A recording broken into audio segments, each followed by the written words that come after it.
Hey guys, it's Brannan Lawson with the Art Barn Studio. I hope you're ready to do another draw along with me. I have created a guitar draw along.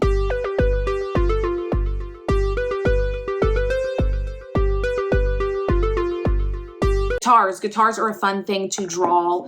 I love drawing a guitar with some of my third graders as I teach in my art room. So today we're taking it a little bit harder step up. So get ready, because we're not drawing parts of the guitar. We're gonna be drawing the whole guitar. I'm gonna try to break it down. Don't forget to print out your guide. If you don't, want to make sure I don't go too fast for you, you can always hit pause. Go grab your art supplies and meet me back here. Let's talk about the supplies in my pencil pouch. Pencils, mechanical pencils, crayons, colored pencils, and markers are all great tools to use during our draw-alongs. So I have a couple sheets stacked just because the marker will go through, and it's 9 by 12, just student drawing paper. I have my permanent marker. Remember, there is a step-by-step drawing guide if you would like to print that, to have it on hand so you can follow along. Again, it is vertical. I'm going to go ahead and fold my paper, just the top one, not all of them. This is just going to help give me an idea of where's the center of my paper. So I take the bottom, meet it to the top, crease it, open it up. This is what I call the invisible line. This is telling us where the middle of our paper is. So as we draw our guitar, we want the neck of the guitar to be more above the line, and then the body of the guitar to be below the line. Now here's a problem. When I usually teach this, we don't draw the full guitar. So I'm gonna have to train my brain, because I'm used to drawing it to about there. And if you get to about there and you don't have the full body, that's fine. It still looks like a guitar. So I'm just gonna have to make sure mentally that I still don't draw it too big, because I have a tendency to draw it too big, because that's the way I've taught it before. So the neck of the guitar is first. It's going to be 2 parallel lines. And we don't want it to go all the way to the top, because we still have the tuning area of the guitar to add. So we just want to make sure that this, and it's like a long skinny rectangle, but it's thicker at the bottom than it is at the top. So I'm going to move down and I'm going to stop it right around where that invisible line is. So 2 vertical lines, and then I'm going to connect them at the bottom and connect them at the top. Then we're going to do the sound hole. The sound hole is going to start on the side of, right above the fold, the side of the neck, and come around, and it's going to be 2 circles. There's one, and then I'm going to go do one a little smaller on the inside. Once we get the sound hole, we're going to make the body. Now the body starts up the neck, and it's going to kind of curve out, and then you're going to do a dip in, curve out, and then around, dip in. The 2 dips on the side should be at the same place, right around where the sound hole is. And if they're uneven, do not worry. So I curve out right past the sound hole. I'm going to curve in a little bit, curve out. And then as I come around, I want to dip in the same place and try to end my guitar in the same place. My sound hole's a little big, but we'll live. Below the sound hole, we're gonna, where the strings would be attached, it's gonna long, skinny rectangle.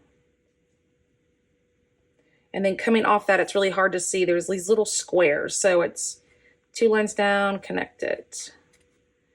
There's not a specific number. I just made a few. I think there's 1, 2, I think I ended up with 6. Now we're gonna go to the top of the card. This is where they tune them, where the strings are attached from here to there. So I'm gonna skip a space between the neck and this part. And the 2 lines are a little bit flared out. And then they're gonna connect to a point in the middle. So like a house. Now to connect it to the neck, it's a curved line.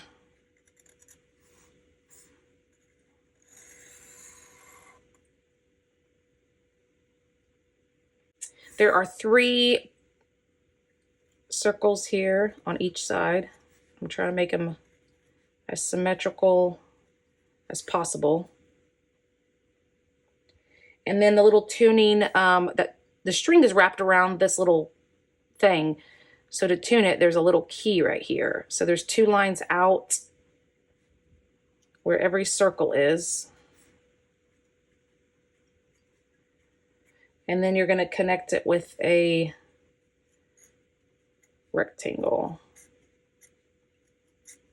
They may run into each other.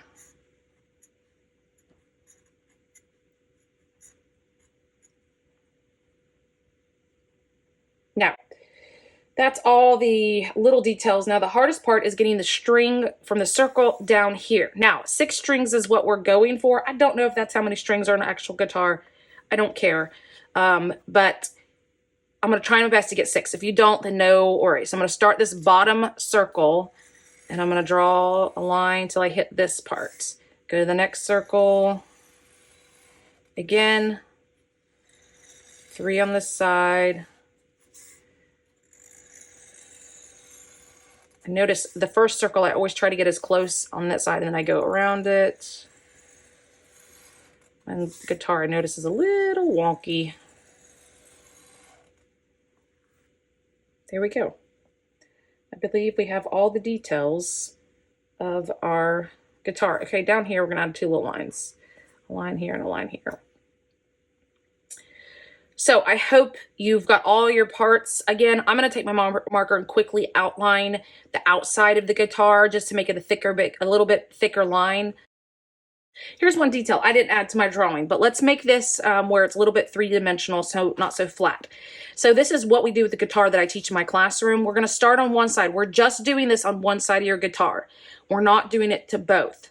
So you're going to start where this side of the guitar is. Now, I'm not going to do it yet, but instead of following this line, we're going to go a little bit past it.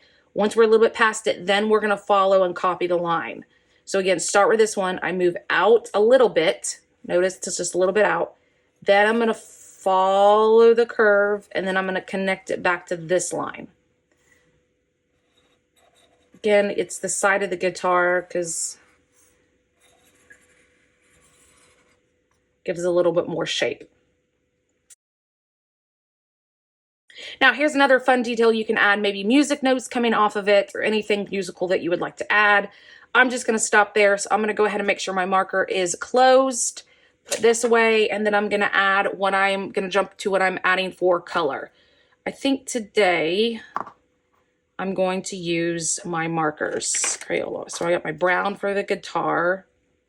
And there's different shades of brown, so maybe I'll add some crowns in there.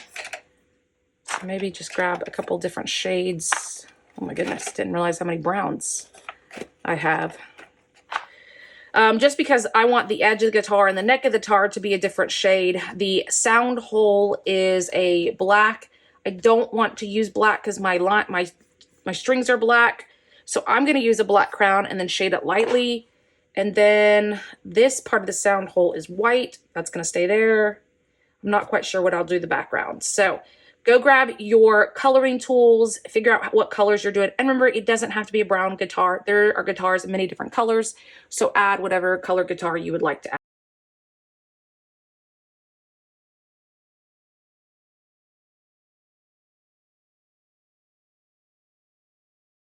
I've colored all in my guitar. I did add the gray over the black. It just wasn't dark enough for me. The gray was perfect. And then my little tuning keys, I did color in gray. So background is always a great thing. Now I would love to frame this if my kid drew this in my room. So it depends on what you're looking for. So feel free to add a solid background or musical notes or something to give it a little more detail. But thanks for joining me in drawing this guitar. Guys, thank you for joining me as I drew this guitar. Again, I love drawing different instruments and different shapes because you can just simply break it down to different shapes and it create a whole picture. So don't forget to share your artwork with me.